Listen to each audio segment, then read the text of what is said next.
Hello everyone. Today we are going to cover the third topic of our course plan, which is equivalence theories in accordance with Nida, Ctford and Newmark.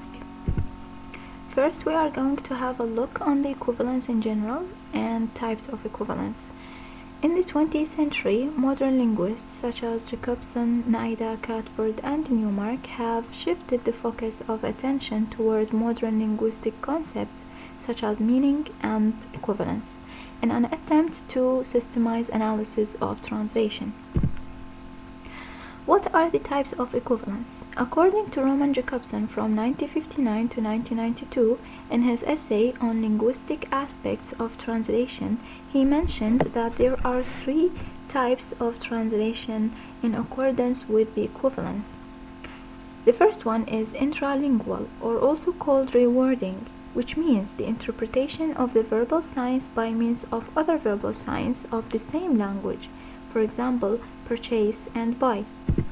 The second one is interlingual, which is also called translation proper, which means interpretation of verbal signs by means of some other language, for example, purchase or buy, يشتري.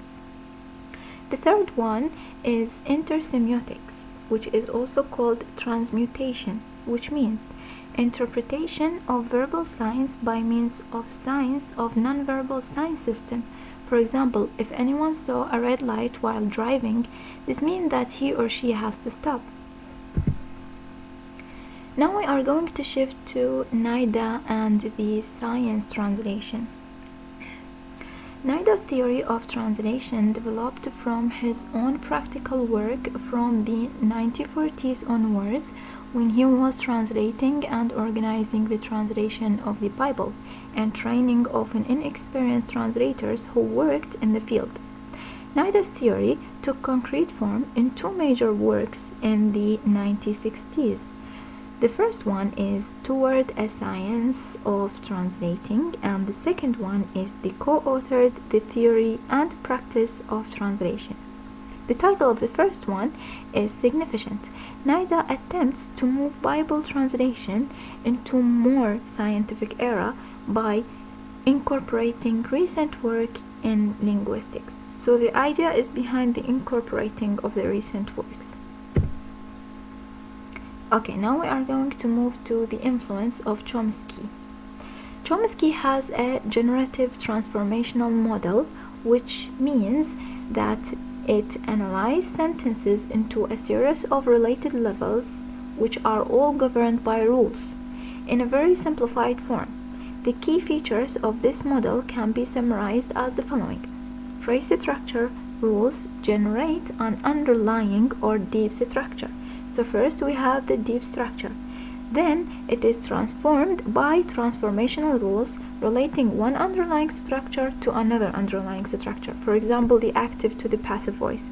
Then we are going to produce the final surface structure, which itself is subject to phonological and morphemic rules. So first we are dealing with the deep, and then we are dealing with the surface. The most basic of such structures are called kernel sentences. What do we mean by kernel sentences? It is simply the simple active declarative sentences that require the minimum of transformation. For example, the wolf attacked the deer.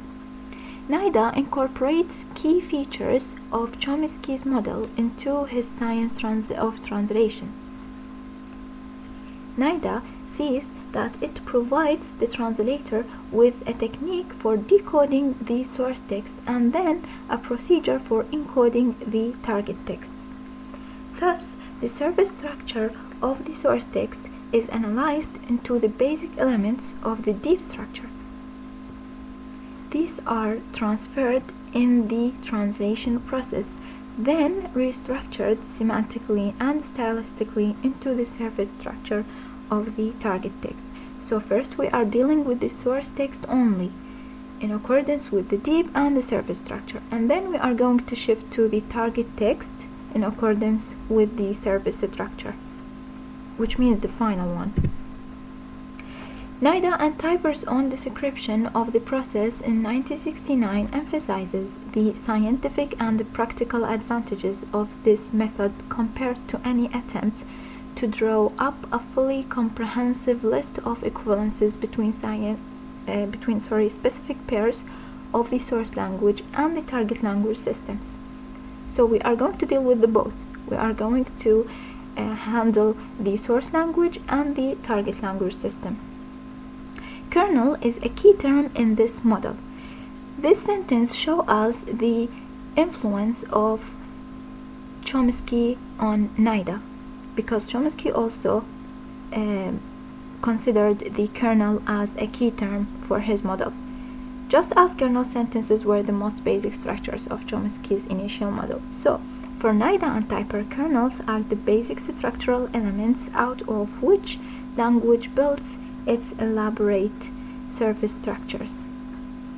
Kernels are to be obtained from the source text surface structure by a reductive process of the back transformation. All what we have mentioned entails that the analysis is built upon the generative transformational grammars for types of functional class. So what are the 4 types of the functional class of the generative transformational grammar? The first one is events, which is often not always performed by verbs such as run, fall, grow, think. The second one is objects, which is often performed by nouns such as man, horse, mountain, table. The third one is abstract, which means quantities and qualities including adjectives and adverbs, for example red, length, and slowly. And the final one is relationals, which includes affixes, prepositions, conjunctions, and copulas, for example pre, into, of, and, because, and be.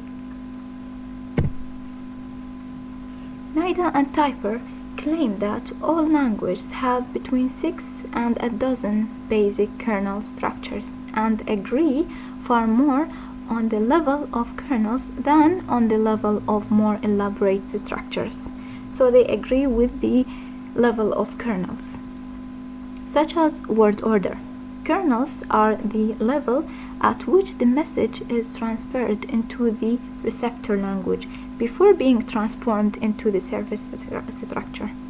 So we are going to deal with the deep structure first before transforming into the surface structure in a process of literal transfer, minimal transfer, and literary transfer.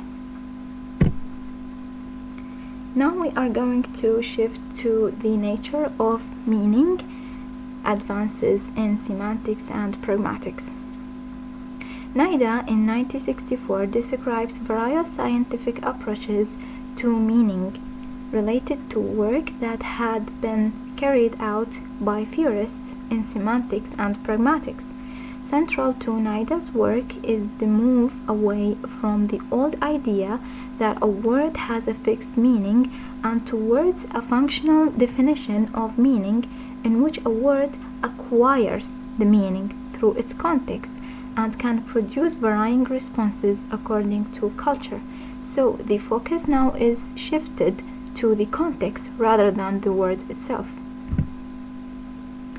I'm going now to stop the recorder because of the time, and I'm going to complete another one.